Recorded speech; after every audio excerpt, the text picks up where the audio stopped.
Merci bien. Merci à tous d'avoir rejoint cette invitation. Aujourd'hui, le thème, c'est comment acheter donc une maison aux États-Unis et avec donc un prêt bancaire. On ne pourra certainement pas donc voir tous les contours donc de la procédure, mais au moins ce que je vais essayer de faire, c'est de partager avec vous donc la base et voilà la base pour que au moins à la fin de cette session, chacun puisse savoir comment ça se passe pour acheter une maison, quels sont les avantages de posséder une maison et est-ce que, à titre personnel, je suis qualifié pour acheter une maison et si non, qu'est-ce que je peux faire pour que peut-être dans l'échéance d'une année ou de quelques mois, je puisse être à mesure moi-même d'en acheter. Je vais ainsi donc inviter aussi un banquier qui a beaucoup d'expérience et avec qui nous avons travaillé et qui pourra donner plus d'informations, plus de détails donc, sur ce que je vais dire. Mais l'orientation, c'est déjà de parler donc, à la communauté francophone vivant aux États-Unis qui est en train donc de progresser dans l'intégration et posséder une maison donc, fait partie justement de ce plan donc, pour s'établir en tant que communauté et aux États-Unis ici.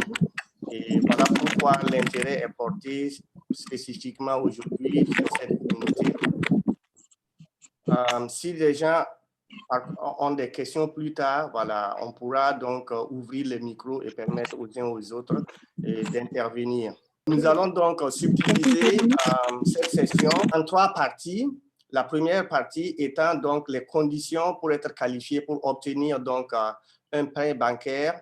Et la deuxième partie sera en fait la procédure, comment ça se déroule. Une fois que vous avez l'accord de la banque, comment ça se passe sur le terrain pour que vous puissiez acheter la maison.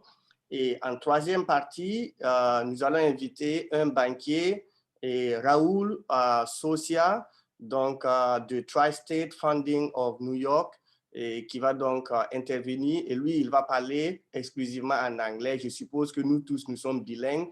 D'entrée de jeu, je vais répondre à une question que beaucoup de gens se posent étant immigrés ici. Est-ce que si je n'ai pas la green card ou la nationalité, est-ce que je peux avoir un prêt bancaire pour acheter une maison aux États-Unis? La réponse, c'est oui. C'est oui si vous avez le permis de travail et que vous l'avez déjà renouvelé au moins une fois. Et voilà, la banque va supposer que vous êtes autorisé à continuer à travailler aux États-Unis et donc, elle pourra donc vous donner un prêt pour que vous achetiez la maison. Maintenant, les conditions de base pour avoir un prêt, c'est vos revenus annuels, ce que les banquiers vont appeler income, et combien vous gagnez par an, et le crédit score, quel est votre crédit, et est-ce que vous avez des dettes que vous avez déjà contractées et que vous êtes en train de payer? Donc, ces 3 facteurs vont être déterminants pour votre qualification. Donc, si vous avez l'income et un bon revenu, un bon crédit et pas trop de dettes, voilà, vous êtes déjà sur un bon pas pour avoir votre qualification. Maintenant, tout seul, souvent, vous pouvez ne pas être qualifié parce que vos revenus ne sont pas assez. Alors, en ce moment, vous aurez besoin peut-être d'avoir quelqu'un d'autre qui va s'associer à vous pour que votre income puisse être aussi élevé afin que vous puissiez donc avoir le prêt. Admettons que voilà, vos revenus sont conformes aux exigences de la banque, votre crédit score est bien, et vous n'avez pas beaucoup de dettes qui puissent impacter négativement donc l'octroi de la dette. Donc, la banque va vous envoyer une lettre d'approbation qu'ils appellent pre-approval pour dire, voilà, nous sommes prêts à vous donner un prêt d'un tel montant, on va dire $600 000 pour l'achat d'une maison. Mais ceci n'est pas déjà un engagement. La banque n'est pas encore engagée, mais avec cette lettre, vous pouvez donc aller visiter des maisons qui ont un prix inférieur ou égal au montant que la banque vous accorde. Chaque fois que vous allez vouloir aller voir une maison, ils vont vous demander cette lettre pour être sûr que vous ne venez pas juste pour regarder et puis partir parce que les gens ne veulent pas perdre leur temps. Le prêt régulier, prêt normal, c'est ce qu'on appelle le prêt conventionnel, okay? Conventional loan. Généralement, c'est autour de 20% de la valeur de la maison que vous déposez, voilà, pour pouvoir acheter une maison avec un prêt conventionnel. Mais pour ceux qui achètent une maison pour la première fois, il y a donc un prêt qu'on appelle FHA Loan qui vous permet donc de déposer tout simplement et d'avancer 3,5% du montant de la maison comparativement à 20% qui est le prêt normal. Et donc, ce type de prêt donc, garanti par le gouvernement donc, vous permet d'avoir une maison qui est en bon état du point de vue fonctionnalité. Avec ce prêt donc FHA, vous ne pouvez pas aller acheter une maison qui a besoin de réparations, sauf des réparations du type cosmétique. Ça veut dire que si la maison doit être peinte et tout, mais elle n'a pas de problème par rapport à la plomberie, à la fonctionnalité, l'électricité, le câblage électrique et tout. Donc, généralement, ce type de loan, c'est pour aider ceux qui achètent une maison pour la première fois. Maintenant, quand vous allez acheter la maison, vous allez nous voir et nous expliquer le type de maison que vous voulez. Et nous allons donc vous demander, poser des questions. Est-ce que vous voulez single family ou bien multifamily? Parce que souvent, des gens se demandent que veut dire single family et puis two family house. Single family, c'est juste dire que la maison a un seul appartement. C'est une seule famille qui donc va vivre dans la maison. Il n'y a pas deux ou trois autres familles qui peuvent vivre sur cette maison. Ça peut être 3 bedrooms, 2 douches sur un basement. Le basement n'est pas considéré a priori comme un appartement. Ce n'est pas un appartement légal. Donc, c'est les 3 bedrooms. Ça peut être un duplex, comme ça peut être tout simplement sur un même niveau. Avec un basement, souvent, il n'y a même pas de basement, mais c'est toujours one family. Maintenant, two family house, c'est plus d'un appartement. Un premier appartement et un autre appartement au-dessus donc, de cet appartement, ça fait two family house. Et un autre encore au-dessus, ça fera three family house, four, ainsi de suite. Donc, l'idée, justement, derrière les multifamily, c'est que souvent, voilà, vous pouvez acheter la maison et louer une partie, un appartement ou bien 2 appartements. Et la location donc de ces appartements vous permet de ne même plus payer la banque de votre propre poche, ou bien en tout cas, si vous allez payer, c'est vraiment une somme très, très insignifiante. Donc, voilà pourquoi souvent, voilà, des gens veulent acheter et two family, three family plutôt que one family où tout le mortgage va reposer sur vous et vous seul. Si vous allez visiter des maisons et que vous aimez une maison, on va soumettre une offre. Une offre pour dire voilà, et le prix que nous pouvons offrir pour cette maison, c'est tel montant, 600 000, 700 000, voilà. Et admettons que votre offre voilà, soit acceptée par le vendeur. Donc, ils vous feront signe et dans votre offre, vous leur direz, si nous sommes acceptés, nous allons faire un dépôt d'un tel montant pour montrer notre bonne volonté, notre engagement à poursuivre. Et nous espérons pouvoir donc payer la totalité d'ici 1 mois et demi, 2 mois. C'est généralement le temps que ça prend une fois que vous entrez en contrat donc, avec et voilà, le propriétaire pour acheter sa maison. Ça va prendre entre 45 jours et puis voilà, 2 mois généralement. À ce moment, votre offre est acceptée. Vous voulez vous assurer que la maison est en bon état. Donc, vous allez engager un inspecteur qui va aller donc sur les lieux et contrôler la toiture, s'assurer que la toiture est bonne, s'assurer qu'il n'y a pas de termites, qu'il n'y a pas de danger ouvert et les contrôles électriques, est-ce que le câblage a des problèmes, est-ce que la plomberie a des problèmes, est-ce que le chauffage, est-ce que la maison, et puis faire un report complet donc de l'état de la maison. Et en ce moment, vous allez engager un avocat. C'est très important parce que c'est l'avocat qui va vous guider sur voilà, le chemin jusqu'au closing. Et donc, l'avocat va interpréter le report de l'inspection, et, et donc signifier au propriétaire qu'avant closing, il faut par exemple qu'il répare ceci, ceci ou cela. Et quand c'est jugé assez important pour, voilà, pour que vous puissiez vivre sans problème.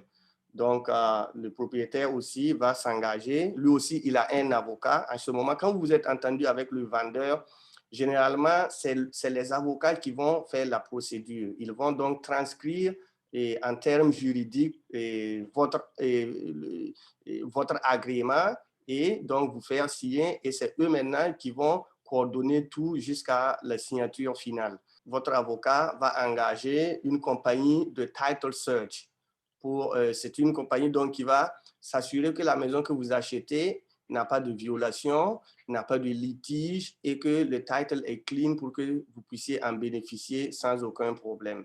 La banque ne s'est pas encore engagée officiellement. Jusque-là, la banque vous a donné une lettre d'approbation pour dire au cas où, voilà, tout se passe bien, voilà ce qu'on peut vous offrir. Maintenant, la banque, avant de s'engager, la banque va envoyer donc un évaluateur indépendant qui n'est pas quelqu'un de la banque, mais c'est des gens qui sont indépendants, voilà, pour aller sur les lieux et faire l'évaluation de la maison et en tenant compte de beaucoup d'aspects. Parce que le propriétaire peut dire, voilà, moi je vends ma maison à 800 000, et alors que la valeur de la maison n'arrive pas à 800 000. Donc, la banque va aller et donc dire, OK, la maison, réellement, elle vaut tel montant. On va prendre un exemple. Vous êtes entendu avec le propriétaire à 600 000. La banque arrive et la banque dit, bon, le prix de la maison, c'est 550 000. Ça n'arrive pas à 600 000. Donc, ça veut dire que le propriétaire, il est obligé, s'il veut vendre sa maison, de descendre le prix de la maison pour que voilà, vous puissiez vous entendre parce que la banque estime que la maison n'a pas cette valeur-là. Et le report que la banque va faire va rester en ligne pendant au moins 6 mois. C'est-à-dire que s'il vous refuse et qu'il pense qu'il peut acheter à vendre ça plus que cela, chaque fois qu'il va rentrer en contrat avec quelqu'un d'autre, la personne va se rendre compte que la valeur de la maison a été indépendamment fixée à tel montant. Et ça va être un record public. Donc, très généralement, le vendeur est obligé de descendre le prix de la maison. Ça, c'est le cas où l'évaluation est en deçà donc, du prix d'achat. Mais la majorité du temps, la banque va peut-être trouver que la maison coûte 630 000. C'est-à-dire qu'il y a 30 000 de valeur ajoutée par rapport au prix d'achat. Et ces 30 000-là, vous pouvez les utiliser pour les closing costs. Parce que contrairement à ce que beaucoup pensent, quand vous allez pour acheter une maison, ce n'est pas tout simplement le down payment que vous mettez et puis c'est fini, non. À part le down payment que vous devez avoir en cash, il y a le closing cost qui sont donc des frais et qui partent donc on va dire, mortgage tax, quand vous achetez la maison, mortgage tax, vous aurez le prix de l'évaluation va faire partie des closing costs et l'avocat et le montant, tout ça va faire partie donc de closing costs. Et les closing costs, on va dire que généralement, c'est environ 4% donc, de la valeur de votre prêt. Le prêt, ce n'est pas le total donc, de la valeur de la maison, mais c'est cette valeur moins votre down payment que vous avez déjà donné en signant le contrat. Voilà, donc c'est ça qui est le prêt qui reste. Donc 4% de ce montant-là, ce sera donc vos closing costs. OK? Vous avez aussi les frais de title search, la compagnie qui va donc faire les recherches pour voir si la maison a des problèmes de violation ou des problèmes de litige. Vous allez payer ça. Vous allez payer aussi l'avocat. Généralement, si c'est dans le Bronx, l'avocat, c'est dans les 2 000, 1 500 $ que vous allez payer pour toute la procédure. Et voilà, il y a aussi les frais de banque aussi pour le traitement du dossier. Donc, on va dire en général, voilà, vous allez avoir ça comme closing cost. Ça, c'est ce que vous devez envoyer en cash au moment de signer. Mais si, par exemple, votre maison a plus de valeur que le prix auquel vous l'achetez, donc vous pouvez utiliser cet extra pour donc éponger les closing costs. Et ça va revenir à ce que vous avez acheté, par exemple, la maison au prix d'achat plus les closing costs. Si vous avez acheté la maison à 600 000 et puis les closing costs s'élèvent à 30 000, donc votre prêt sera maintenant à 630 000 plutôt que 600 000 parce que vous allez utiliser donc l'excédent pour closing costs. OK? Et je voulais juste ajouter que, pardon, je vais ajouter des gens qui demandent à rentrer dans la session. OK. Voilà. Le fait donc de converger l'excédent vers les closing costs s'appelle seller's concession. OK. Donc, voilà.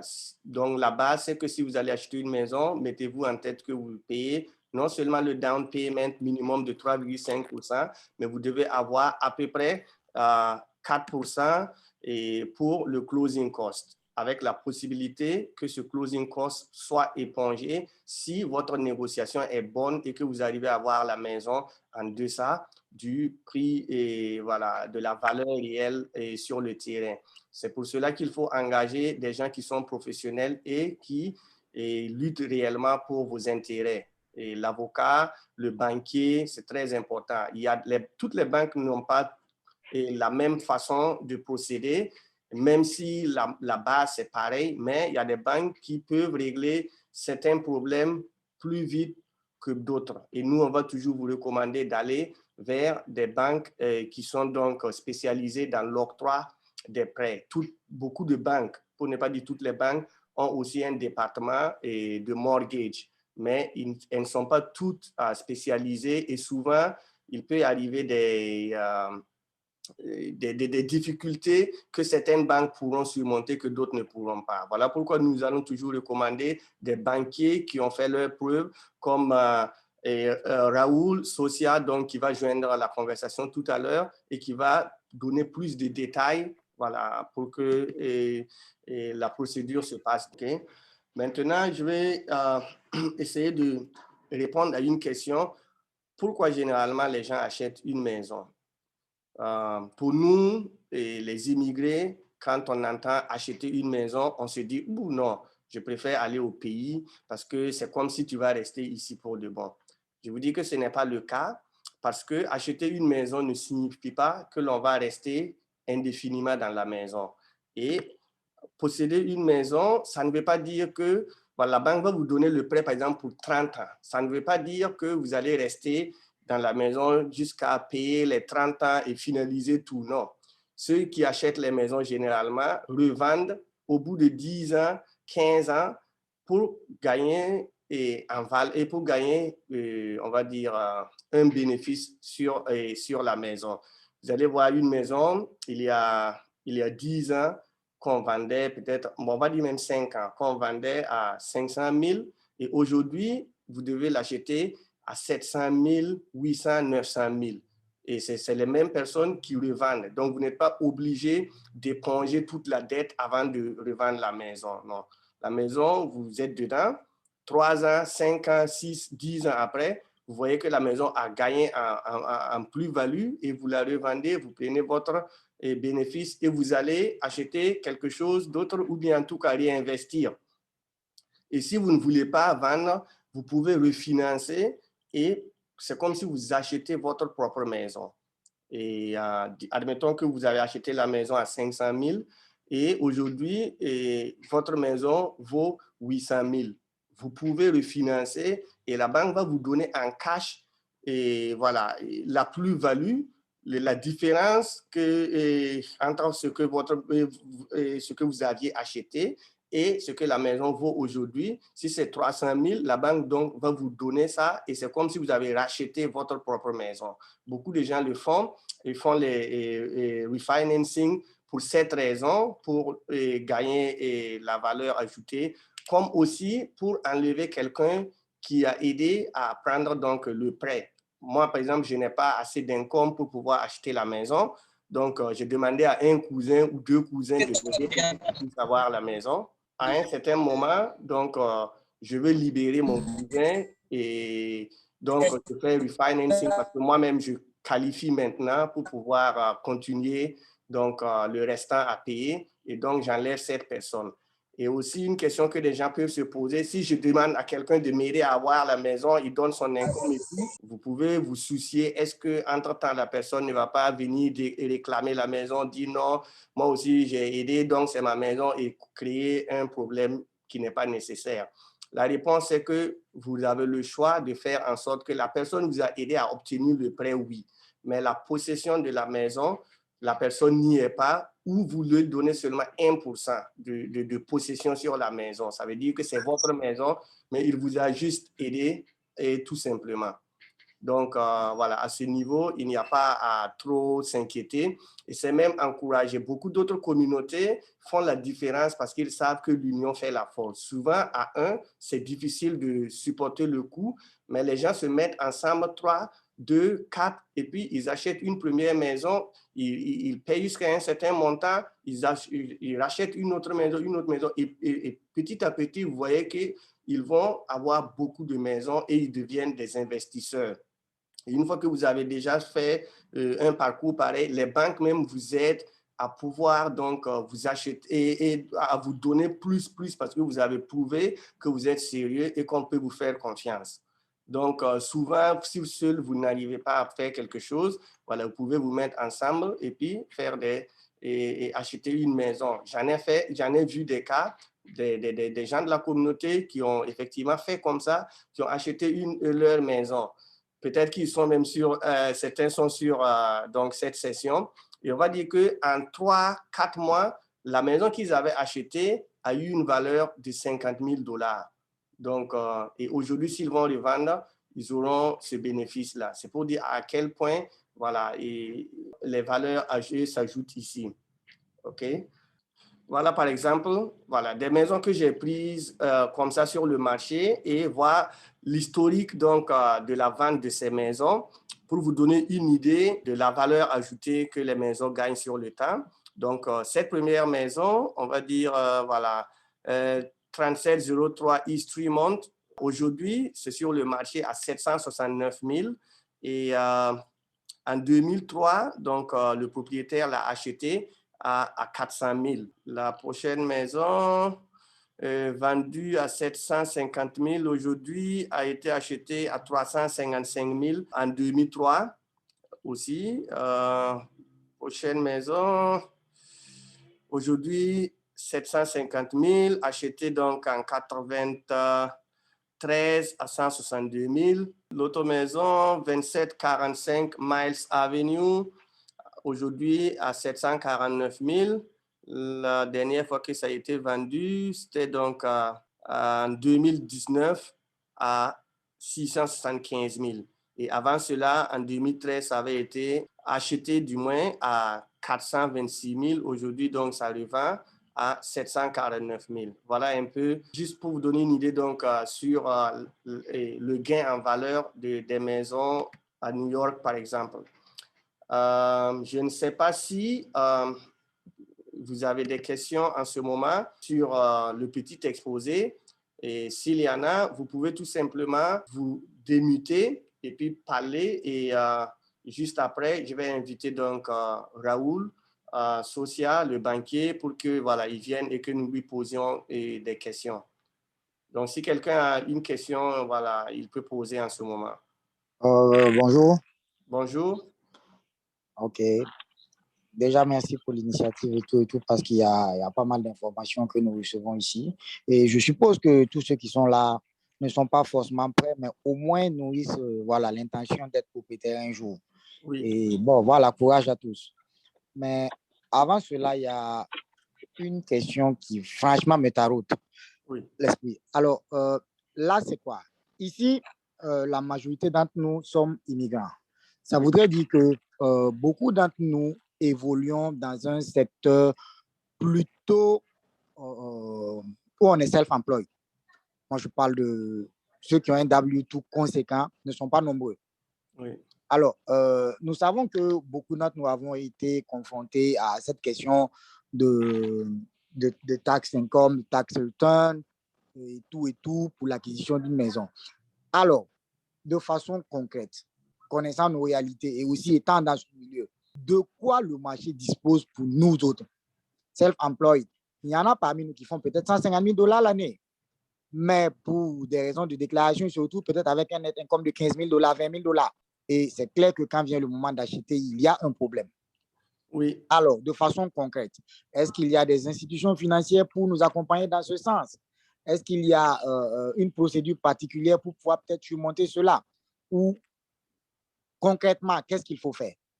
OK. Voilà un peu. Effectivement, cette question est vraiment la bienvenue parce qu'une grande majorité de la communauté, effectivement, est dans, voilà, self-employed, soit voilà, conducteur de taxi ou bien delivery. Et effectivement, il y a un souci avec ces cas parce que si vous gagnez 100 000 $ en gros et que vous dites que vous avez dépensé 80 000 et que votre net donc revient à 20 000, aux yeux de la banque, votre income, c'est effectivement 20 000 et c'est difficile pour que vous seul, vous puissiez avoir ce prêt-là. Mais il y a des solutions. La première étant que si, par exemple, vous avez été dans le même travail pour 5 ans, au lieu que la banque prenne 2 années de tax return comme c'est la norme, la banque peut prendre seulement 1 année de tax return. Ça veut dire que vous allez vous concentrer au moins pour 1 année qui arrive pour filer et payer des taxes effectivement conséquemment pour pouvoir être qualifié pour acheter une maison. Ça, c'est la première des solutions. Il y a aussi une autre solution qui est que la banque va partir sur la base des 1099 simplement. Et quand sera le moment, Raoul, donc, il va parler de ces questions et de cette question pour donner plus de détails. Il y a d'autres programmes qui sont qu'on appelle par exemple Bank Statement Program. C'est-à-dire que la banque va fermer les yeux sur vos tax returns et regarder simplement les bank statements. Mais ce programme, par exemple, c'est le moindre mal à prendre parce que sinon, ça ne va pas être le meilleur des deals possibles comme quelqu'un qui vient avec un W2, mais la banque aussi va comprendre que le risque est assez grand parce que vous dites que vous rentrez à la maison avec 20 000 $ et comment donc vous allez payer. Et la banque, si elle essaie de vous comprendre, vous n'aurez pas, par exemple, le même taux que celui qui a un W2 qui est protégé donc aux yeux de la banque par son institution. Et donc, lui-même, s'il est malade, ce n'est pas tout le boulot qui ne travaille pas. Par contre, si vous êtes self-employed, la banque voit beaucoup de risques effectivement en vous, mais ce n'est pas impossible. Moi, j'ai une question là. Oui? Est-ce que vous pouvez expliquer davantage les termes des finances? Le financer là. Est-ce que vous pouvez refinancer? Voilà, refinancer les maisons là. Je vais comprendre plus quoi. Voilà. Ça veut dire que en gros, c'est recontracter un autre contrat avec la banque par rapport à sa propre maison. Généralement, parce que le marché est devenu tel que les taux d'intérêt sont très bas. Et donc, alors que vous avez acheté, par exemple, à un taux d'intérêt de 4-5%, alors que maintenant, les taux d'intérêt, vous pouvez l'avoir à 2%, 3%. Donc, vous refinancez pour pouvoir bénéficier d'un taux d'intérêt beaucoup moindre par rapport à ce que vous aviez. Aussi, vous pouvez refinancer pour enlever quelqu'un d'autre qui était dans dans la dette avec vous, qui vous a aidé parce que vous n'aviez pas assez d'income. Mais maintenant, vous faites beaucoup plus d'income et donc vous pouvez supporter tout le poids tout seul. Donc, vous faites un refinancement pour libérer cette personne-là. Comme aussi, vous pouvez faire un refinancement pour enlever tout simplement et pour prendre du cash parce que votre maison a eu beaucoup de valeur au fil du temps et donc vous avez besoin, vous ne voulez pas la vendre, mais vous la rachetez en d'autres termes et vous prenez la différence et la banque vous donne ça en cash. Alors, bon, moi, c'est par rapport aux 20% de down payment là. Je pense qu'il y a un autre aussi qui s'élève à 3% ou même 3,5%. Quels sont les critères pour avoir un down payment à 3 ou à 3,5%. Armin, what was the question on the down payments? The question was, what is the difference between putting down 20% and 3.5%? When you put 20% down, you don't pay mortgage insurance. And it has to be a conventional loan. If you put 20% down on an FHA loan, you still have mortgage insurance. Remember that, okay? Yeah. With FHA, even with conventional, the down payment could be a gift. You can buy a house with people that have no money have bought houses. It can be a total gift from a relative, a friend, anyone. I've done it many times, okay? But it can't be money that they just deposit and then write you a check. It has to be someone that has money in the bank already. They can write you a gift check and you can go in and buy a house with practically nothing, as long as you qualify income-wise and credit-wise. Very simple. I've done it many times. But people that don't have enough money, they think they can't buy a house, they can. Can you tell us what documents will be needed if anybody has to apply for a mortgage? Okay, let's start with people that work at a regular job and they get W-2s. Those are simple. Last 2 years W-2s, last 30 days pay stubs, and name, address, and social security number. We have to run credit. Nothing, there's no fees for doing any of this. As a matter of fact, we don't charge any fees, no application fees, no points, nothing. Okay, so just name, address, social security number, W-2s, pay stubs, and sometimes we ask for a bank statement to prove that they have the money in the bank. Okay, that's simple. That's the easy one. But Raul, if you have to give a number for somebody that needs to have a mortgage, how much do you think they need to personally make every year if they think of being qualified? Is there a number you can give? Depends on the price of the house. It all goes by the price of the house. But let's say, what's the average? You got to give me an average. I mean, if someone wants to buy a one-family house, okay, the average price right now is how much in the Bronx?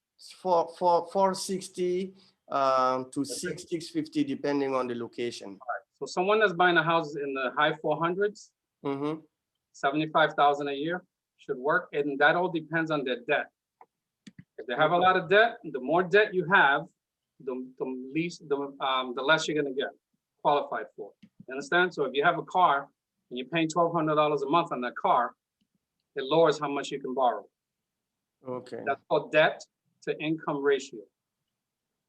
You with me? Debt to income ratio. So the average, I'd say about 75,000 and up. 75,000 and up. You can, I've put people in one families that make 65,000, but then again, you have to factor in the taxes, the insurance, the mortgage insurance. So I'd rather see higher incomes. On two families, we can use the rental income, so it helps. So what's the average on a two family? Two family, let's say in the Bronx, we're looking at 650 and up. You're lucky if you find 650. 650 wouldn't be like a nice house. It's gonna be need a lot of work for it to be inhabitable. Be careful with those because if you're gonna do an FHA loan, we have to know a lot about the house to make it work. Yeah. But yeah, if you get a 650 house and you're making, you know, more than 75,000, and we can use let's say the house has a 3-bedroom over a 2-bedroom, we can use a 2,000 and up rent, you probably will qualify. But again, I have to check the credit and see the debt and make sure, and the taxes on the house. Okay, thank you so much. Donc voilà les contacts donc du banquier Raoul. Son numéro de téléphone pour ceux qui sont sur Facebook et qui ne voient pas donc l'écran, 347-672-8675. Donc voilà un peu le contact de Raoul. Et je ne sais pas si des gens ont d'autres questions. Sur Facebook, quelqu'un me demandait si, quand je dis acheter une maison, je parle d'une maison à proprement dit ou bien d'appartement et comme condo coop. Ici, nous sommes en train de parler d'une maison à proprement dit ce n'est pas un appartement qui peut être condo ou coop. Il y aura d'autres sessions que je vais initier pour aborder d'autres aspects donc, de real estate et justement, condo coop fera partie donc d'une de ces sessions. Mais pour l'instant, ce dont nous parlons, ce n'est pas l'achat d'un appartement, mais l'achat d'une maison, tout simplement. So if anybody has any more questions for Raul. Just a quick thing. What were you saying about condos and co-ops? No, somebody was asking me on Facebook if what we are talking about is just houses or apartments like condo or co-op. So I'm saying that for today's session, we are more focused on a regular family house, but other sessions are coming when I will be focusing on different aspects, and condo co-ops are one of those. Can I say something on the condo real Yeah, quick? you can, of course. The condos are easy to buy. They're as easy to buy as houses. The co-ops are a little more difficult because you got to deal with a co-op board. That's the only thing. The down payment is different too. All right, condo 5% down, or FHA 3.5% down. Is that condos are easy, not hard. Okay. And what would be the difference in terms of let's say ownership between a condo and a co-op? I prefer that someone buy a condo. Yeah. The co-op, you really don't own anything. You really don't. The condos, it's better. It's like owning a house almost. Yeah. It's a lot better. Je vais juste, I'm just gonna try to explain a little bit of that. La différence donc entre condo et coop, c'est que les droits de propriété sont différents.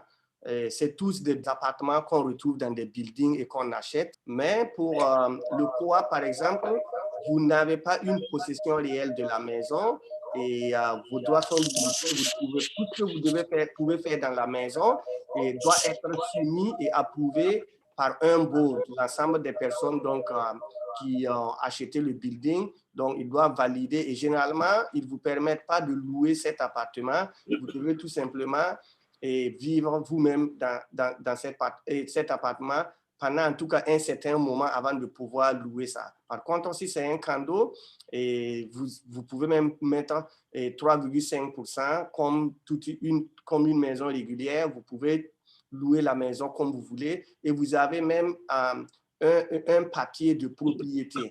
Par contre, dans le coop, vous n'avez pas un papier de propriété. C'est comme si on vous a loué la maison à vie. Voilà pourquoi les coops vont être beaucoup moins chers que les condos. Par contre, dans les coops, le maintenance fees va être un peu plus élevé que dans les condos. Mais on aura une autre session où on va aller plus en détail à ce niveau-là.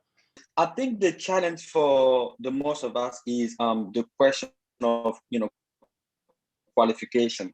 So Eman was talking about like a very interesting way for us, like, taxi drivers, a way for us to qualify by mentioning something about, like the company using our 1099 instead of the tax returns. Could you talk to us a little bit about that? Because I think a lot of people would be qualifying if they would be using the 1099 instead of the tax return. Want me to take that question? Sure. Okay. There's a lot of ways to do loans for taxi drivers.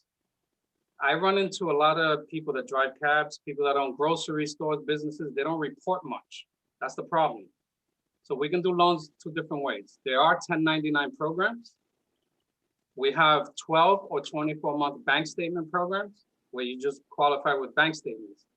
And the way we look at it is we take an average 12 months or 24 months of what you're depositing, not what's going out, just what's coming in. And that's one way of qualifying, or we just go off the 1099. Different type of loan altogether, okay? You can't do FHA with that and you can't do conventional with that. Those are different loans. They're called non-conforming loans. But do they get done? All the time. And what would be the down payment for these kind of loans? We have to check. That off the top of my head, sometimes 10%, sometimes, it depends on your credit too. Different programs. Non-conforming is different. But Raul, but what is the interest rates with these programs? Hard to tell like this. All I can tell you, I do mostly 95% of regular loans. And right now, let me just explain that. FHA, you can go down to like 2.5% right now. Conventional, they're in the under 3 to 3.25, like that. They're very low. Bank statement programs, those interest rates are higher. They're in the 4s. Sometimes you can get into the high 3s, but they're more like in the 4% to 5% range. They're riskier loans. So the banks, of course, are going to have higher interest rates. We also have programs for people, I don't know if anyone here has owned a house before, probably not. But there are other programs, investor programs, where if you have 25% down, very easy. Of course, they do those loans quickly. A lot of equity to the bank. But you need large down payments. On the 1099s, I have to check. I can get back to you guys. So basically, for the bank statement programs, they will have to show 12 consecutive bank statements. Or 24. Or 24 for the more you bank to show, see the how better. much they're making, but the bank disregards their spendings or anything like their expenses. They just look at how much is coming in, and Right now, and it can't based be on- it can't be like people sending you money. It has to be your income, because they look Yeah. at see what's coming in, and if your cousin sending you money, that gets crossed out. If this guy's sending you money, that gets crossed out. It has to be your income, what's coming in. S'il vous plaît, moi j'ai une question. Oui, Allô? oui, nous vous écoutons. Voilà. Bon, en fait, je viens de rejoindre la session, donc bon, je ne sais pas si c'est un sujet en fait qui a été couvert, quoi. Voilà. Moi, bon, ma question là est par rapport en fait au fait que tu aies en fait la totalité de l'argent et que tu veux acheter la maison, la cash en fait. Est-ce qu'il y a des conditions en fait qu'il faut remplir en fait avant de pouvoir acquérir en fait la maison là, malgré que tu aies l'argent? Then you don't need me. Yeah, you don't need the bank. Yeah. So he's asking if there is any questions. No, As no. long as the money is clean, Yeah. it's okay. Ça va être beaucoup plus facile parce que la procédure va être très, très rapide. Les closing costs vont être presque insignifiants et ça va aller beaucoup vite si vous avez l'argent en cash. Tant que vous pouvez clarifier que effectivement la source de financement n'a pas de problème, il n'y a pas de problème. Vous pouvez venir acheter la maison cash. L'octroi donc du prêt bancaire, c'est quand on n'a pas la totalité en cash en fait. Sinon, c'est très possible. Beaucoup le font. All he needs is an attorney. That's it. Voilà. En ce moment, vous avez seulement besoin d'un avocat, mais pas de la banque. Anyway, we cannot cover everything in this session. That's the reason why I have shared your contact. So people would be able to contact you. And let me also share my contact. So anybody that has more questions can also reach out to me.